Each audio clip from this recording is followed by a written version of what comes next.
तो last part में eternity बहुत ज़्यादा कंसर्न होता है उस तीसरे बीइंग को लेकर के, जो कि एग्जिस्टेंस के लिए बहुत बड़ा खतरा हो सकता है। वहीं बुल्मा वीस को कॉल करके ये कहती है कि क्या तुम गुहान को ट्रेनिंग कर दे सकते हो। अब उसके आगे, लेकिन उससे पहले तुम वीडियो को लाइक करो, और अगर तुम्हें ऐसे ही मांगा सुनने पसंद है तो चैनल को भी सब्सक्राइब कर देना, ताकि आगे आने वाली वीडियोस तुम्हें सबसे पहले मिल सकें। खैर, तो वीस पहुंचता है बीरस के पास। बीरस आराम कर रहा होता है। वीस बीरस से कहता है कि लॉर्ड बीरस, मेरे को आपसे एक बात करनी थी। तो बीरस कहता है कि मेरे पास ज़्यादा समय नहीं है। वीस, तुम्हें जो भी कहना है जल्दी बोलो, बातें घुमा करके कोई भी फ़ायदा नहीं है। तो वीस कहता है, जी लॉर्ड बीरस, वो ये थी कि क्या आपको पता है कि गोकू का एक बेटा भी है। बीरस कहता है, गोकू? क्या तुम उस इटर्नल बीइंग के बारे में बात कर रहे हो? तो वीस कहता है, हाँ आप सही समझे, हम उस इटर्नल बीइंग के बारे में ही बात कर रहे हैं। उसका एक बेटा भी है जिसका नाम है गोहान। तो बीरस कहता है, लेकिन उसे तुम्हें क्या फ़र्क पड़ रहा है? तो वीस कहता है कि वो अर्थ में है और बुल्मा ने मुझे कहा है कि क्या हम उसे ट्रेन कर सकते हैं। तो मैं आपसे ये पूछना चाहता हूँ कि क्या मैं उसको अपने इस प्लेनेट पे ला सकता हूँ ताकि मैं उसे ट्रेनिंग दे सकूँ। तो बीरस कहता है कि वीस, ऑलरेडी यहाँ पे आधा प्लेनेट तो तबाह हो चुका है, और अगर वो एक इटर्नल बीइंग का बेटा है तो डेफिनेटली उसके पास भी इटर्नल पावर होगी, और मैं ये नहीं चाहता कि मेरा पूरा प्लेनेट ही तबाह हो जाए। वीस कहता है, लॉर्ड बीरस आप उसकी चिंता बिल्कुल मत करिए, मैं काफ़ी अच्छे से उसको ट्रेनिंग दूंगा और उसको बिल्कुल भी इस चीज़ पे मजबूर नहीं करूंगा कि वो प्लेनेट को तबाह कर दे।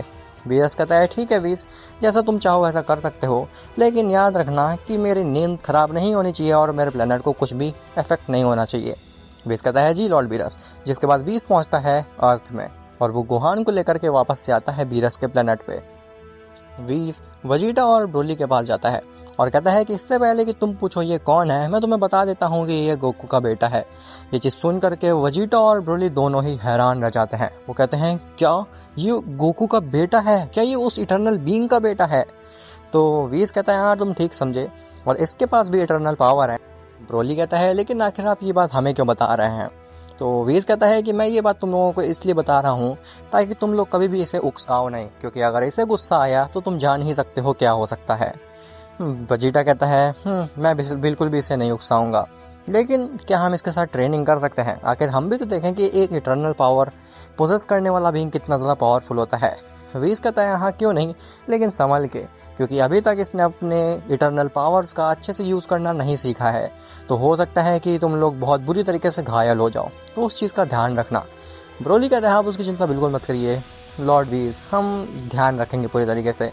इसके बाद गोहान वजीटा और ब्रोली के साथ ट्रेनिंग करने लगता है। ब्रोली वजीटा से कहता है कि वजीटा, क्या तुम्हारे पास शिंजो बीन है? क्योंकि मुझे लगता है कि अगर हम इसके साथ ट्रेनिंग करेंगे तो डेफिनेटली हमें उसकी ज़रूरत पड़ने वाली है। वजीटा कहता है, हाँ मेरे पास कुछ शिंजो बीन पड़ी हैं, उसमें से एक का इस्तेमाल तो मैं ऑलरेडी कर चुका हूँ, क्योंकि मैं लॉर्ड वीरस से फाइट के बाद बहुत ज़्यादा थक चुका था। अब उसमें केवल 2 ही बची हैं। तो ब्रोली कहता है, हाँ अभी के लिए इतनी काफ़ी हैं।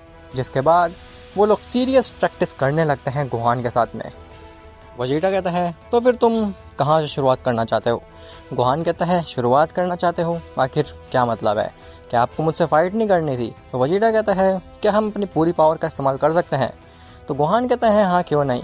एक एलियन जैसा बीइंग भी आया था अर्थ पे जिसका नाम फ्रीजा था, वो भी अपनी फुल पावर में था, लेकिन वो मेरे सामने नहीं टिक पाया। वजीटा का मुंह खुला रह जाता है। वजीटा कहता है, क्या तुमने फ्रीजा को हराया है, वो भी जब वो अपनी फाइनल फॉर्म में था?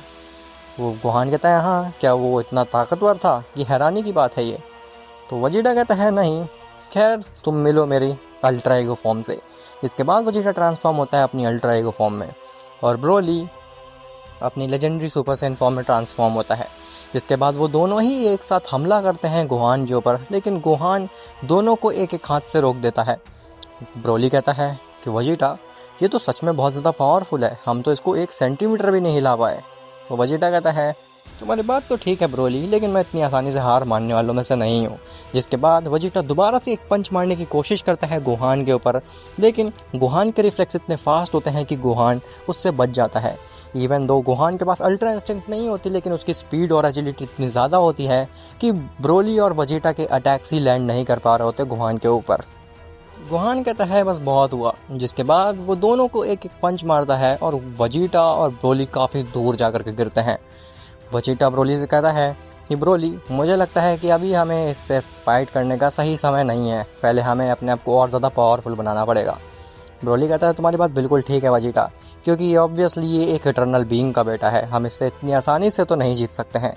जिसके बाद वजीटा और ब्रोली पहुंचते हैं गोहान के पास और कहते हैं कि ठीक है, तुम काफ़ी ज़्यादा पावरफुल हो, लेकिन तुम्हें अपनी इटर्नल पावर को जगाने के लिए हमारे साथ लगातार ट्रेनिंग करनी पड़ेगी। तो गोहान कहता है हाँ, मैं उस चीज़ के लिए रेडी हूँ।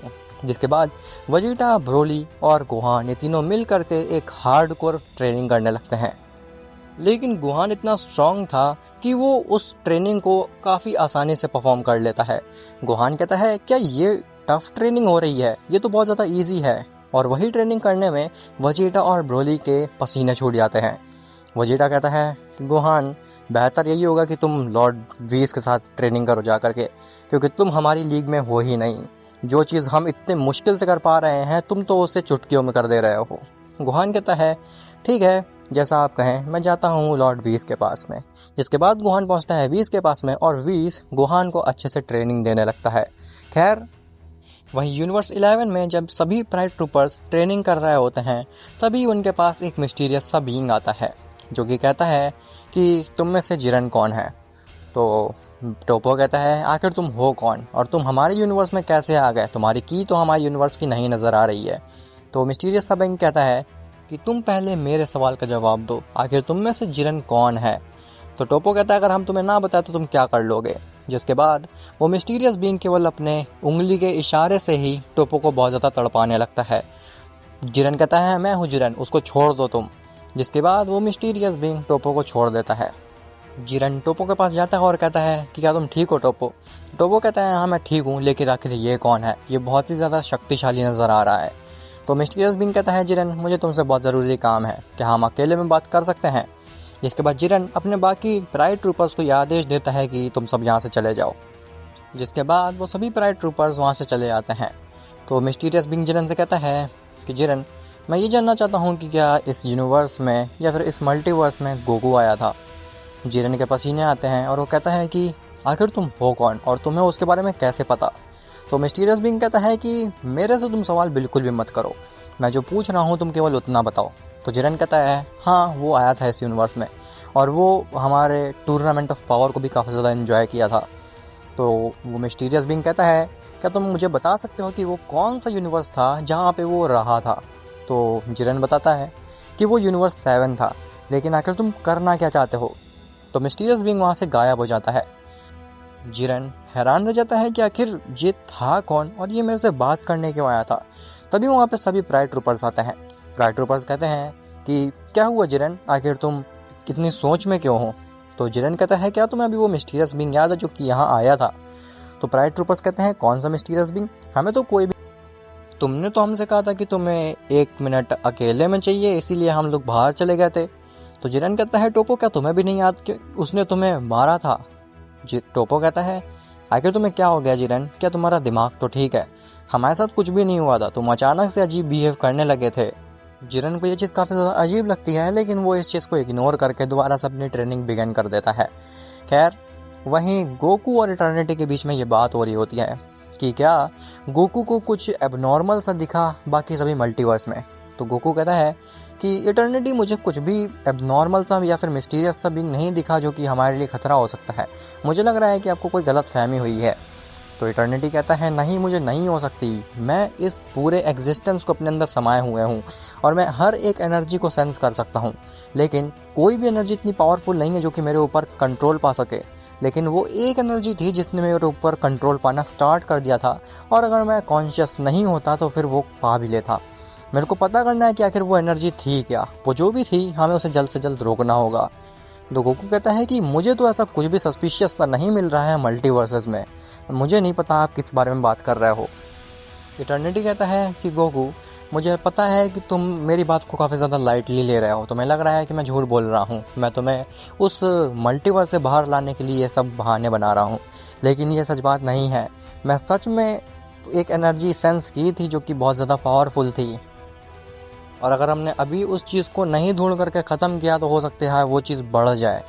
गोकू कहता है ठीक है, आपकी बात मैं मान लेता हूँ और मैं दोबारा से और अच्छे से इस बार सर्च चालू करता हूँ, लेकिन अगर अब मुझे इस बार कुछ भी नहीं मिला तो मैं दोबारा से उस मल्टीवर्स में चला जाऊंगा।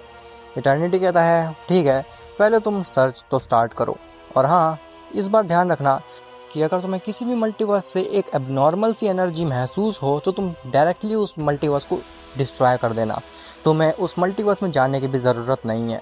गोकू कहता है ठीक है, मैं ऐसा ही करूँगा। जिसके बाद गोकू दोबारा से सर्च करने लगता है मल्टीवर्सेस में एक अजीब सी एनर्जी को, और उसे इस बार वो एनर्जी मिल भी जाती है, लेकिन वो एनर्जी होती है ज़ेनो के मल्टीवर्स की। अब इटर्निटी ने तो कहा था कि अगर तुम्हें ऐसी एनर्जी महसूस हो जो कि अब नॉर्मल हो तो पूरे मल्टीवर्स ही इरेज कर देना, लेकिन अब गोकू उस मल्टीवर्स को कैसे ही इरेज कर सकता है जिसमें कि उसका बेटा हो और उस मल्टीवर्स से गोकू अटैच्ड हो।